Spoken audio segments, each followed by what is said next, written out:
Rep. Nellie Pou didn't waste a second. She walked into that hearing room and dropped an accusation so sharp it cut through all the political noise. The Department of Homeland Security is breaking the law, not bending rules, not making mistakes. Flat out violating federal law while threatening the very members of Congress sworn to oversee it. When a DHS spokesperson suggested lawmakers could be arrested for visiting detention facilities, a right guaranteed by law, Pou called it exactly what it was, dangerous and authoritarian. But that was just the opening shot. Behind her warning was a bigger scandal, billions in FEMA funds frozen, critical grants delayed, and the safety of millions put at risk. Thank you. The chair now recognizes the gentlelady from New Jersey, Ms. Pou. Thank you, Mr. Chairman. Madam Secretary, good afternoon. I wish we could have heard from you before ramming through a $70 billion reconciliation bill. But nevertheless, I'm really happy that, and glad that we have a chance to speak with you today. Like many of my colleagues, I am deeply concerned that your department is blatantly ignoring our laws. The law is very, very clear. Members of Congress can show up unannounced to facilities, and ICE must accommodate a tour of their detention centers. The fact that your spokesperson suggested arresting members of Congress who were given a tour of the facility is disturbing and certainly dangerous. We will not accept threats or intimidation by anyone at your department or across the administration for exercising our constitutional oversight authority.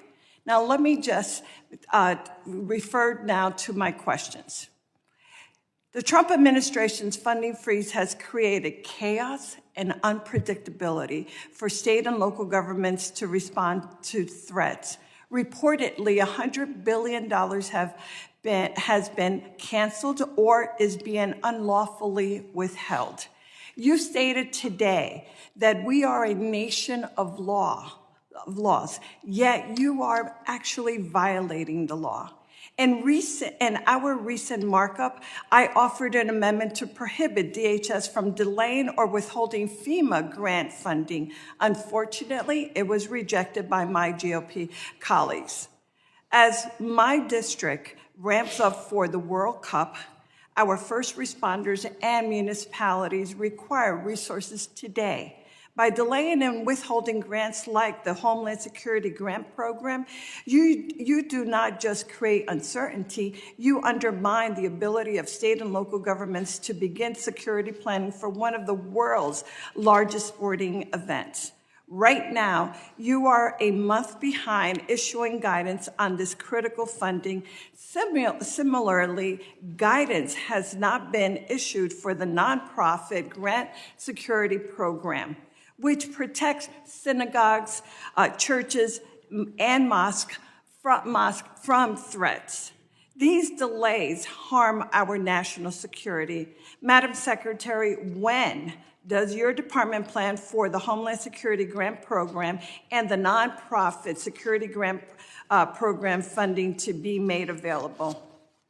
Congresswoman, every grant under the Department of Homeland Security is being evaluated to make sure that it's following statute as required by Congress as to how it should be allocated and obligated to local states and communities. So as many of those grants were paused and evaluated, you've seen that they've been continued and put out, but if they were misappropriated into things that were off of the guidance of how the grant should be utilized, then it was changed. But these grants that have been obligated and should go forward have been continued.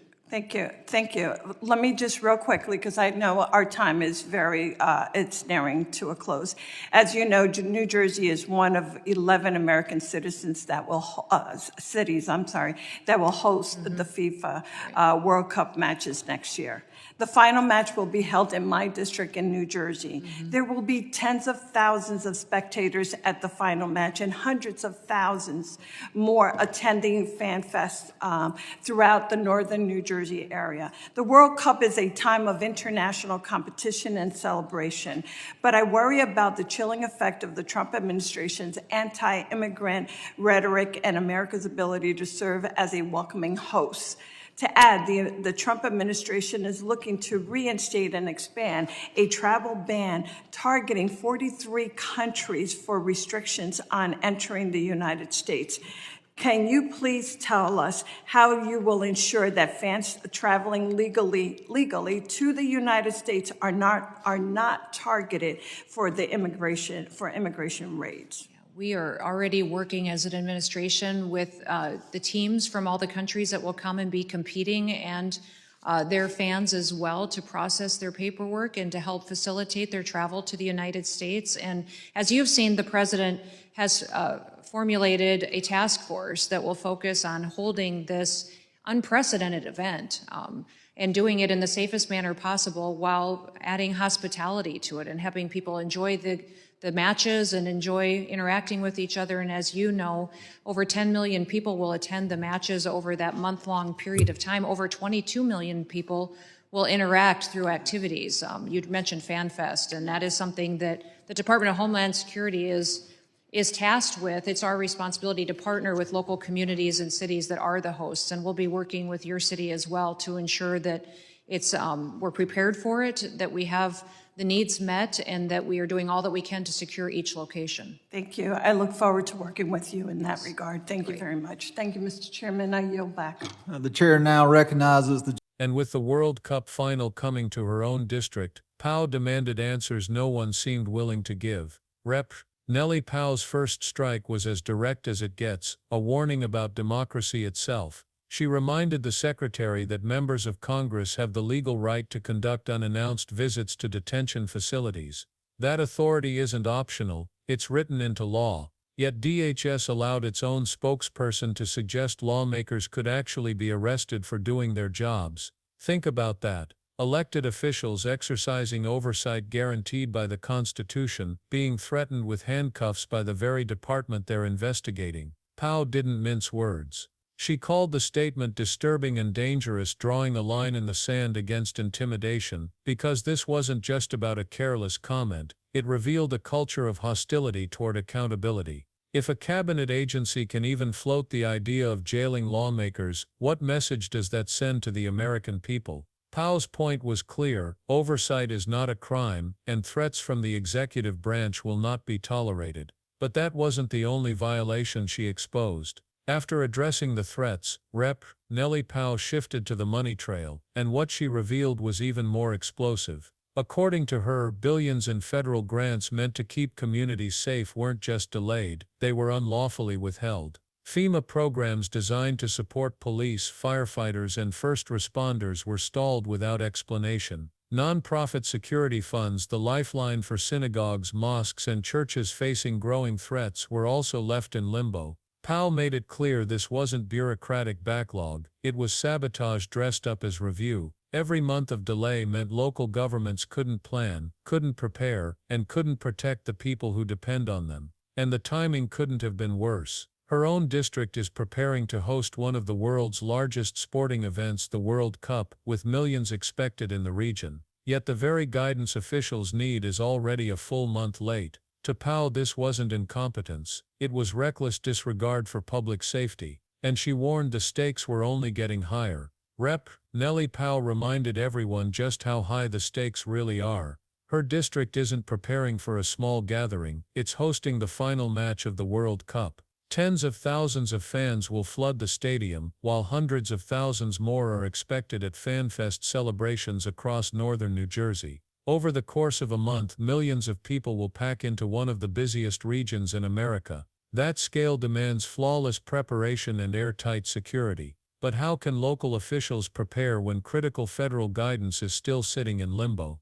Pou revealed that the Department of Homeland Security is already a month behind in issuing instructions for both the Homeland Security Grant Program and the nonprofit security program that protects houses of worship. These delays aren't abstract. They put real lives at risk. Every day without funding or direction is another day first responders can't plan for emergencies. And with the world watching, Pou warned, failure isn't just dangerous, it could be catastrophic. But the grants were only one part of a larger storm brewing. As if funding delays weren't enough, Rep. Nellie Pou raised another looming crisis: immigration. Reports suggest the administration is preparing to expand a sweeping travel ban, one that could impact over 40 countries. Many of those same countries will be sending teams, players, and fans to the World Cup. That means travelers who have spent months securing tickets, arranging visas, and planning trips could suddenly find themselves shut out, questioned, or even targeted.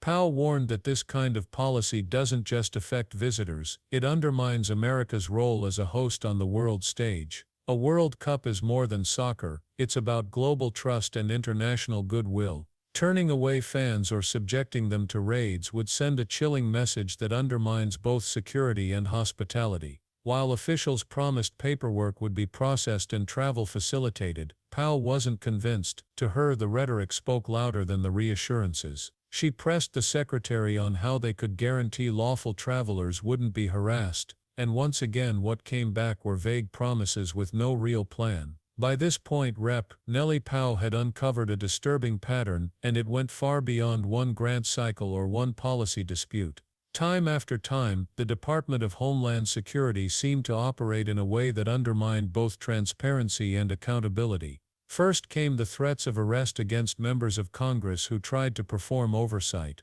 Then came the unexplained freeze on life-saving grants, leaving local governments scrambling. Add to that the failure to release security guidance for one of the biggest global events in U.S. history, and finally, the looming expansion of a travel ban that could derail international trust. Pou framed it all as more than incompetence. She called it deliberate obstruction, a strategy to stall, intimidate, and silence. And the secretary's responses only reinforced her point: vague assurances, bureaucratic jargon, and little in the way of concrete answers. To Pou, this wasn't governance, it was a dangerous slide toward unchecked power, and she was determined to call it out before it spiraled further. When Rep. Nellie Pou stepped back and connected the dots, the picture was even darker. This wasn't about one bad decision or a single misstep.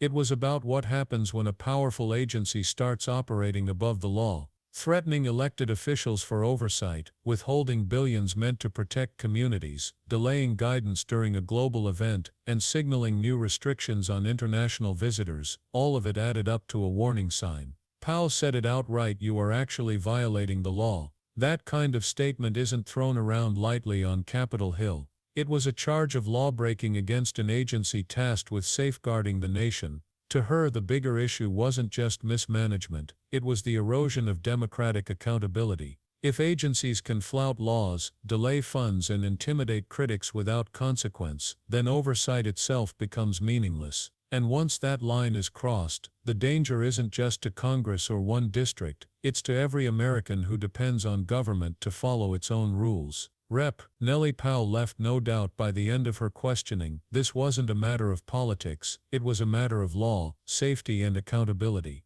From the threat of arrest against lawmakers, to billions in frozen FEMA funds, to dangerous delays before the World Cup, and finally to immigration policies that could alienate international allies, every piece pointed to a system broken from the inside. Pou's message was sharp and unshakable: oversight is not optional, funding is not a bargaining chip, and democratic accountability is not negotiable. Her warning carried weight far beyond one hearing room. Because if grants can be withheld for politics, if oversight can be met with threats, and if global trust can be squandered so easily, what comes next? That question isn't just for Congress, it's for every American who believes government should answer to the people. If you agree FEMA funds should go where they're needed, not frozen or delayed, hit that like button, share your thoughts in the comments, and subscribe for more hard-hitting breakdowns you won't see anywhere else.